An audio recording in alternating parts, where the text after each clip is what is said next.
കുടുംബശ്രീ ശാരദ എന്ന സീ കേരളത്തിൽ കഴിഞ്ഞ 4-5 വർഷത്തോളമായി സംപ്രേഷണം ചെയ്യുന്ന പരമ്പരയിലൂടെ മലയാളം മിനി സ്ക്രീൻ പ്രേക്ഷകർക്കെല്ലാവർക്കും ഏറെ പ്രിയങ്കരനായി മാറിയ നടനാണ് പ്രാബിൻ. എന്നാൽ കുറച്ചധികം നാളുകളായി തന്നെ സീ കേരളത്തിൽ സംപ്രേഷണം ചെയ്യുന്ന കുടുംബശ്രീ ശാരദയിൽ വിഷ്ണു എന്ന കഥാപാത്രത്തെ കാണാനേയില്ല. ഇതോടെ പ്രേക്ഷകർക്കെല്ലാവർക്കും വലിയ ദുഃഖവും സംശയവുമൊക്കെയായി.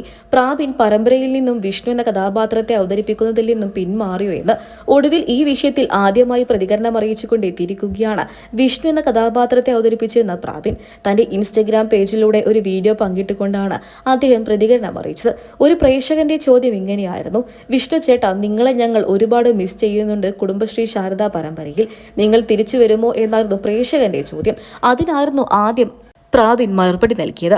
അദ്ദേഹത്തിന്റെ വാക്കുകൾ ഇങ്ങനെയായിരുന്നു: ഞാനും നിങ്ങളെ ഒരുപാട് മിസ് ചെയ്യുന്നുണ്ട്. എന്നാൽ കഥാഗതിയിലെ മാറ്റങ്ങൾ കൊണ്ട് എനിക്ക് താൽക്കാലികമായി പരമ്പരയിലേക്ക് തിരിച്ചെത്താൻ കഴിയില്ല എന്നായിരുന്നു അദ്ദേഹത്തിന്റെ വാക്ക്. സോഷ്യൽ മീഡിയ പേജുകളിലൂടെ നിരവധി പേരാണ് പരമ്പരയിലേക്ക് തന്നെ അദ്ദേഹത്തെ തിരിച്ചു വിളിച്ചുകൊണ്ടും എത്തുന്നത്.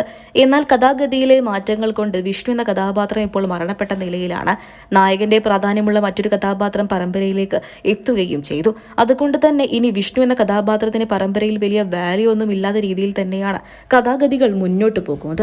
എങ്കിലും താരം തിരിച്ചു വരുമെന്നുള്ള പ്രതീക്ഷയിൽ തന്നെയാണ് പ്രേക്ഷകരെല്ലാവരും. എന്നാൽ കുടുംബശ്രീ ശാരദ പരമ്പരയിൽ നിന്നും അദ്ദേഹം മാറി നിൽക്കുകയാണ് എന്നുണ്ടെങ്കിൽ പോലും ഇപ്പോൾ മറ്റൊരു പരമ്പരയിലൂടെ അദ്ദേഹം മിനി സ്ക്രീൻ രംഗത്തേക്ക് തന്നെ തിരിച്ചെത്തിയിരിക്കുകയാണ്. ഏഷ്യാനെറ്റിൽ സംപ്രേഷണം ചെയ്യുന്ന പുത്തൻ പരമ്പരയാണ് ഈ പുഴയും കടന്ന്. ചെമ്പനീർ പൂവ് പരമ്പരയിലെ ആദ്യത്തെ രേവതിയായി എത്തി മലയാളികൾക്ക് പ്രിയങ്കരിയായി മാറിയ ഗോമതി പ്രിയാണ് പരമ്പരയിലെ നായിക. സഹനായകനായി എത്തിയിരിക്കുന്നത് പ്രാബിൻ തന്നെയാണ്. ഈ പുഴയും കടന്നെന്ന പരമ്പരയിലെ താരമായി മാറിക്കഴിഞ്ഞു ഇപ്പോൾ പ്രാബിൻ. എങ്കിലും ഞങ്ങൾക്ക് ഞങ്ങളുടെ വിഷ്ണു ചേട്ടനെ തിരിച്ചു കിട്ടണമെന്ന് തന്നെയാണ് കുടുംബശ്രീ ശാരദ പരമ്പരയുടെ പ്രേക്ഷകരെല്ലാവരും ഇപ്പോൾ അഭിപ്രായപ്പെടുന്നത്. എന്തൊക്കെയായാലും താൽക്കാലികമായി പരമ്പരയിൽ നിന്നും മാറി നിൽക്കുകയാണ് എന്നും എന്തെങ്കിലും ആവശ്യമുണ്ടെങ്കിൽ തീർച്ചയായിട്ടും പരമ്പരയിലേക്ക് തിരിച്ചെത്തുമെന്നുള്ള നിലപാടിൽ തന്നെയാണ് പ്രാബിൻ ഇപ്പോൾ ഉള്ളത്. നിങ്ങൾക്ക് പ്രാബിൻ എന്ന വിഷ്ണുവിനെ ഇഷ്ടമാണോ?